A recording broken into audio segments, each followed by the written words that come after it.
ที่8 เดือน 12มาเห็ดแขวตามมันอ่ะ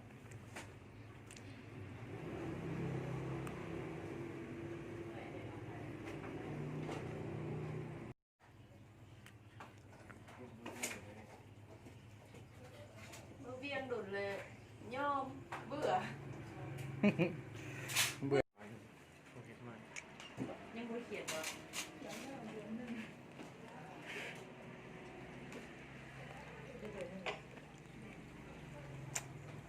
ตะกี้เฮ็ดอยู่สวรรค์เลยเนาะไปว่าสวรรค์แล้วมัดแล้ว เขียนเลยฮะ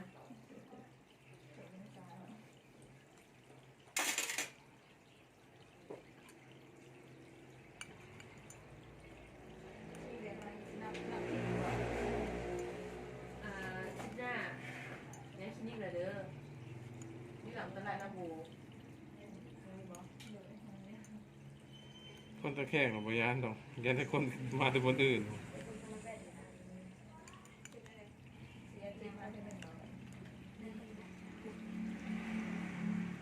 วัดยาวหรือว่าตัดแล้วล่ะเนาะ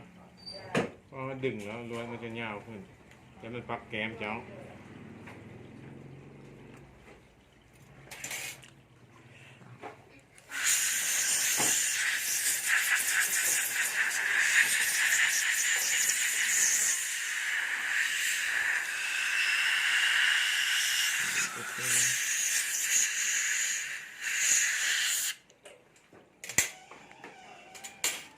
มันมือมาเนี่ยวันศุกร์รถวันถิ่นรถหลาย6 ชั่วโมงอย่างเหรอมือไปไม่ได้5 ชั่วโมง คิดไล่ดีๆก่อนที่เธอ ฮะขาย เลเทนเนอร์ของเราอัน1,500อันนี้คนห้ามตรงด้วยเทค แท็กแบ เดี๋ ก ยวแล้ว แท็กแบบแค่หรอครับดอกตัวนี้แล้วออก อันนี้เขาเอาคนเก่า เอาให้เราเบิ่งไหมเอาแบบให้เราเบิ่งเลเทนเนอร์เขาเลเทนเนอร์แบบให้เราเบิ่งประมาณนั้นอ่ะ เขาจับแก๊งยากุซ่าได้อยู่ไทยนิ้วขาดนิ้วหนึ่งเนี่ยจะเลือกสีเลยเป็นใส่สีจะได้ เราจะอยากใส่ดอกนั่นนี่กับเพิ่มคนนี้ ใส่ดอกข้างหน้านี่เลย เพิ่มเงินใช่อีกที่เราพอดอกเพิ่ม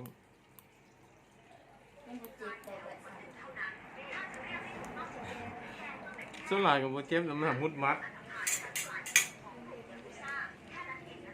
ใช่ถ้ากินมันก็มุดมัดคือเจ้าติดดอกนั่นแหละมันลืม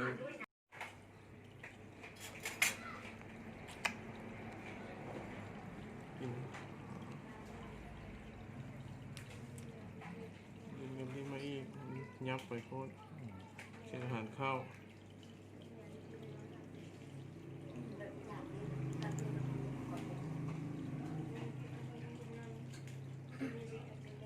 พอแค่ข่าวจะเอาน้ำกระดาษ มันมี2 ราคา มันมีราคาเอาไว้เห็ดอยู่เฮือนเห็ดเขาเห็ดก่อนนอนหั่นนะ3,500อีกราคาหนึ่งกับประมาณ7,000แต่เห็ดคาที่เอาไว้เห็ดอยู่เฮือนแบบแต่ว่าช่วงที่พอเขาต้องได้คลำพวกอาหารเนาะพวกประเภทสีพวกเป็นกรดน้ำอัดลมแบบนี้นะในคลำเอาเบียร์แบบนี้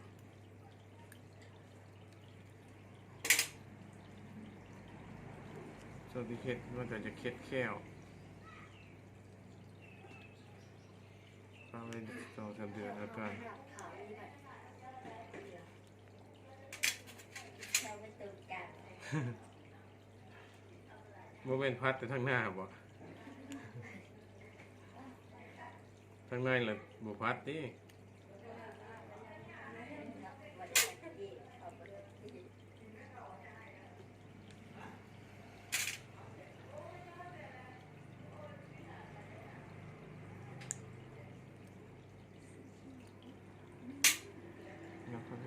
ข้างๆยัน